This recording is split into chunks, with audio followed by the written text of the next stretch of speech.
Hello, welcome to my watercolour course. We are going to explore trees and hedgerows. I'm going to show you some simple techniques in the first two sessions, which hopefully I can then show you how to develop into a more finished painting. Okay, so today we are going to be using straws to blow the paint around, and also be doing some splattering techniques, and also using a palette knife. Okay. So I'm just going to show you, I'm going to be using watercolours. It's good to use a blue and a yellow with either a red or a brown. I've got a little bit of a selection here, as you can see. You could use inks, or you could use analinkies as well, would work just as well. What you're going to need for this, you're going to need a drinking straw. Okay. I'm going to be using a stick. Just an ordinary stick that you could take it from a cutting from the garden or from the hedgerow, and I've actually sharpened the end slightly with a sharp knife. Okay, so it looks a bit more like a pencil, and it makes a really good drawing tool. I'm also going to be using a palette knife. If you get a palette knife, you want one that's nice and pingy, got a nice spring to it if you can. Plastic ones also work very well. I say, make sure it's nice and pingy. That's the main thing, because we're going to be doing this to do splattering. But if you haven't got a palette knife, don't worry. I'm going to show you another way to get some really nice splatters just by using a paintbrush. Okay, so I'm going to start by applying some paint, and I'm going to be using, start up here, and I'm going to put a nice little puddle of paint down here. That is quite important, that you have enough paint that it's going to be nice and wet for when you start blowing it around. You don't want it to dry too quickly on the paper. I'm going to actually apply 3 colours. The reason being, as you blow, they start to merge together, which is quite nice. Okay, so I'm going to start blowing now.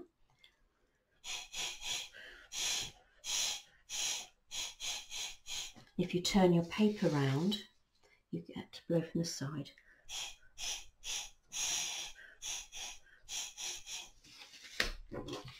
Turn it the other way.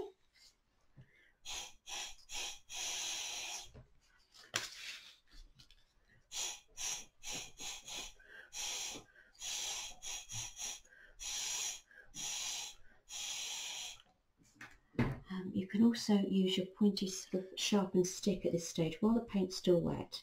You can actually come in and just add like little twigs and branches in there, which just makes it a bit more pleasing.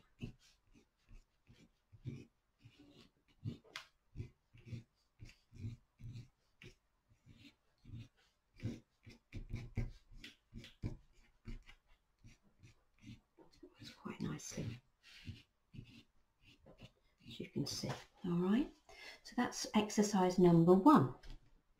Now I'm going to do something else here to show you, but this time, while it's still wet, I'm going to wet the paper underneath and let the paint run down, which I'm going to show you, which gives you a nice effect. So I'm going to use, that was, by the way, lemon yellow, crimson and phthalo blue that I'm using. So this time I'm going to be using some yellow ochre. It's a good exercise in actually mixing and blending colours as well, actually, if you sort of just wait and see what happens. And I'm going to be using a little bit of phthalo blue. I might just stick to 2 colours this time. And I'm going to be blowing it around with a straw in the same way as I did last time.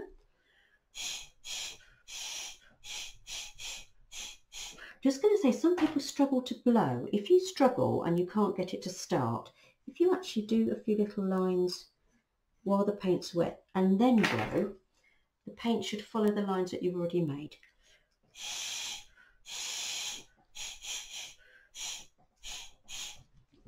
I'm then going to turn it around again and blow from the side.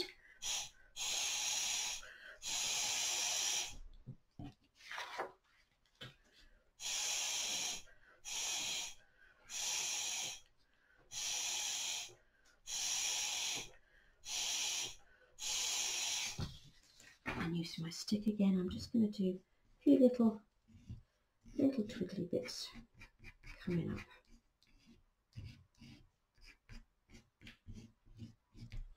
I just wanted to show you before the paint dries. Clean water, clean paintbrush.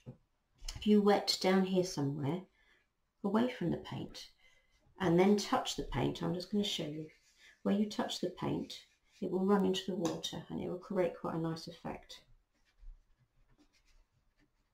You can see the paint sort of runs down and you get sort of a nice, bleeds into the water and you get sort of a nice effect. So that's another thing, just have a little play with that while it's still wet, okay? One more thing I'm just going to show you on this piece of paper is I'm going to show you that you can dip your stick into actually the wet paint and actually just add some more details if you want to. Again, I'm going to use two slightly different colours this time. I'm going to use phthalo blue and I'm going to use a little bit of burnt umber brown.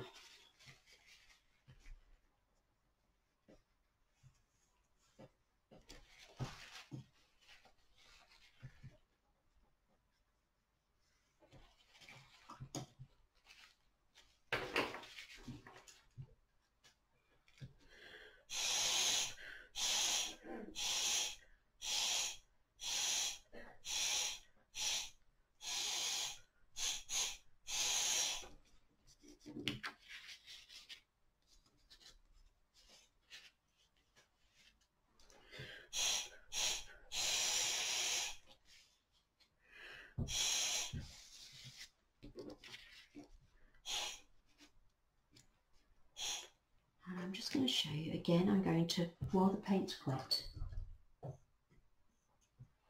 I'm going to wet underneath. And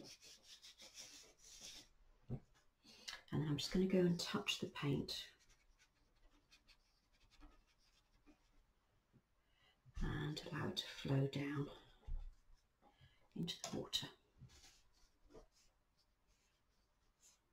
So it gives you quite a nice effect, I think, letting it flow down. And what I'm just going to show you now is, if you take your stick, okay, you can actually pop that into the paint and actually use that as a drawing tool now if you want to, so you can start coming in and adding some other little details. Just refining it a little bit. So you can do this when it's dry, it doesn't matter.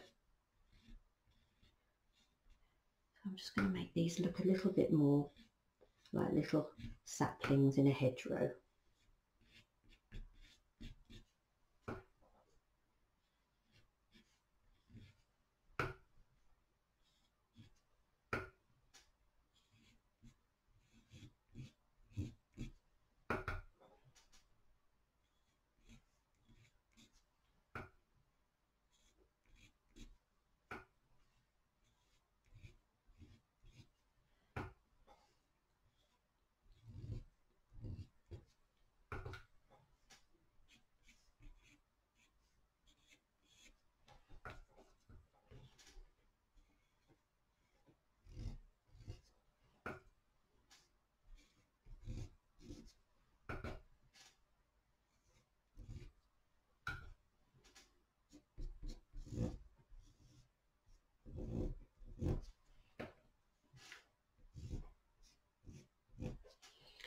You see that? That just improved it a bit. I've added a few little twiggy bits, all right, just to make that look a little bit more like a hedgerow.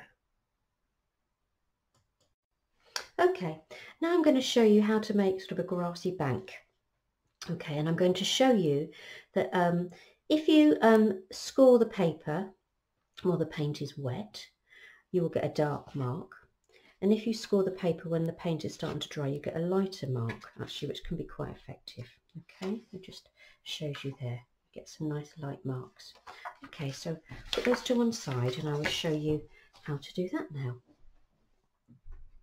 I'm going to get some paint on. Again, putting in quite a good amount of paint on here. I'm going to make sort of a little bank.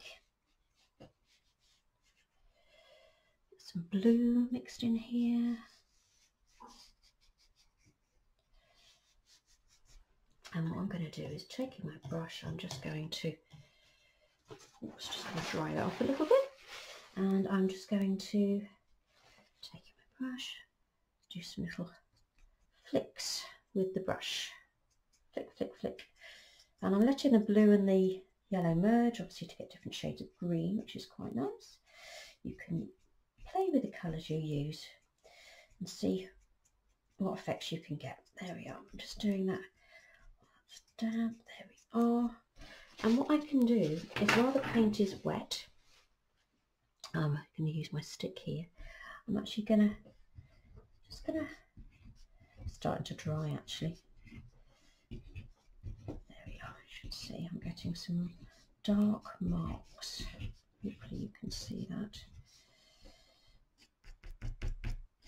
And when the paint is actually starting to dry here,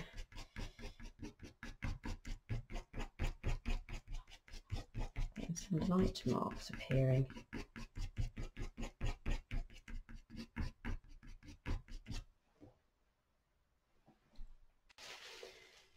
Okay, so I'm going to create sort of a grassy bank. I've started here and I've got some darker marks and some lighter marks, and I'm just going to show you getting the paint, putting on a little well of paint here.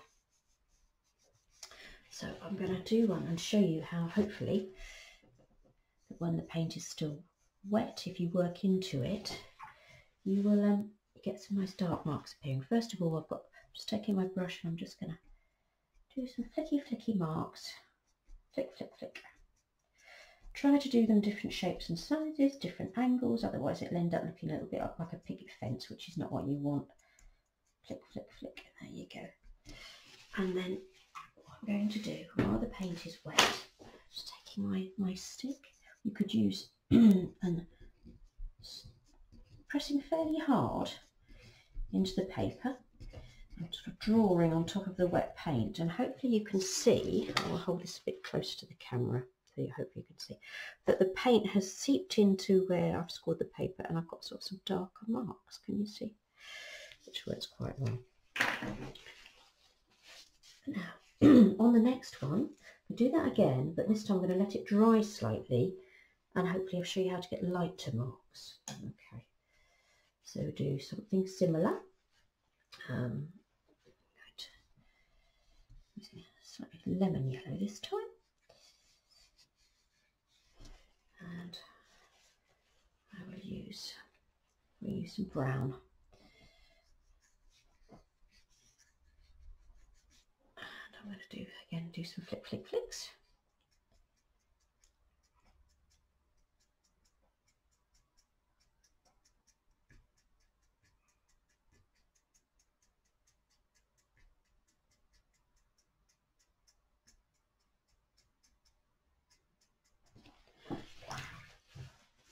And this time, I've got quarter in time, I'm going to wet underneath. And again, you can do the technique we did before. You can let some of it puddle down if you want to. Now, what I'm going to do now, hopefully, is I'm going to let this dry a moment and show you that you should be able to get lighter marks by scoring into it using a stick. Can you see? Hopefully you can see that lighter marks are appearing. I'll hold this a bit close to the camera in a minute so you can see. It works really well with a palette knife as well, actually. A bit more dramatic results with a palette knife.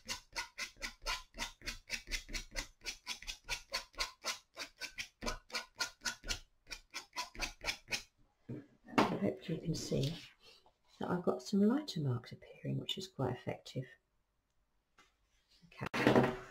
Okay, now I'm going to show you some different ways to create splatters, which we can add to our banks and hedgerows that we've already practiced. Okay, so one thing you can use is just an ordinary paintbrush. Okay, I'm just going to show you. You can load it with nice wet paint, and the paint needs to be fairly runny, and you can just sort of tap it on your finger, and you'll get a few little nice little splatters appearing. Okay. If you find it hurts your finger by doing that, just get another paintbrush and you can tap it on a paintbrush instead.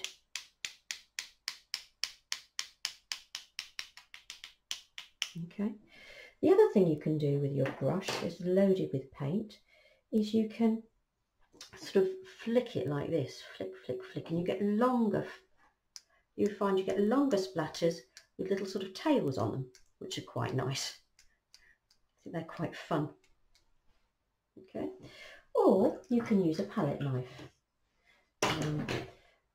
Put some paint on the back of the palette knife and sort of go ping, ping, ping. So you're sort of pinging it like this with your fingertip. All right, ping, ping, ping. I've got a metal one here that I use a lot. I find that's very useful because I can sort of scratch into paint as well. Or a plastic one works really well. Just make sure they're really nice and bendy if you want them for flicking. Much of flicking. The other thing you can do is you could also do sort of project it and do sort of really big splats like this, sort of ping. Everybody that comes to my classes, they usually stand well back when I'm doing this, which is quite funny. But there we go. I like splattering. There we go. So you see a variety of different sort of splatters, okay, that we can then incorporate into a picture. Okay, so here's the little sort of hedgerow experiments we did with blowing with a straw when we started off. I'm just going to get a palette knife and do a few little splatters.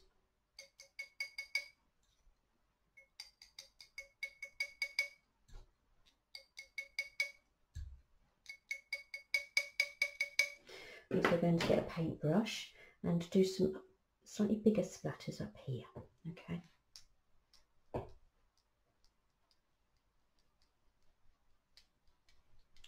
There we are. Just finishes it off. If you think the splatters have gone a bit too mad, you can always just dab them with a tissue. Yeah, I've gone a little bit wild there. There, just to sort of tone them down a little bit. Okay, so that's adding some splatters to the picture. And I'm just going to show you here. This one here is one that's got all the different techniques sort of combined in one little image. Okay, so I've blown it around with straws here. I've actually done a little bank with some grassy stems. I've scratched back into the stems using a stick, and then I've done some splattering over it all over there. Okay, so you can try, have a little practice, and sort of then you can try putting it all together. Well, I hope you enjoy playing and experimenting with the techniques I've shown you today. Have some fun and explore different colours and letting them blend and seeing what happens. If you do Facebook, you can share any of your work that you do on our Art for All page, and the details will be coming up. Next time, we're going to be looking at trees. You're going to be using your sticks again as a drawing tool, and we're going to be using watercolours. The colours I predominantly use will be burnt umber and Prussian blue, but any brown and blue are a good combination to make a tree. We're going to be using the sticks, I say, as a drawing tool. We're also going to be using the palette knives again to do some splattering, or you can just use your brush to do splattering if you haven't got a palette knife. You can explore different shapes of trees, and you can actually look at putting foliage on, or you can look at putting blossom or berries on your tree, whichever you prefer. So go and have fun experimenting, have a look at some trees for next time, and it might be a good idea to maybe have a picture of a tree that you like the shape of for next session. Thank you, bye.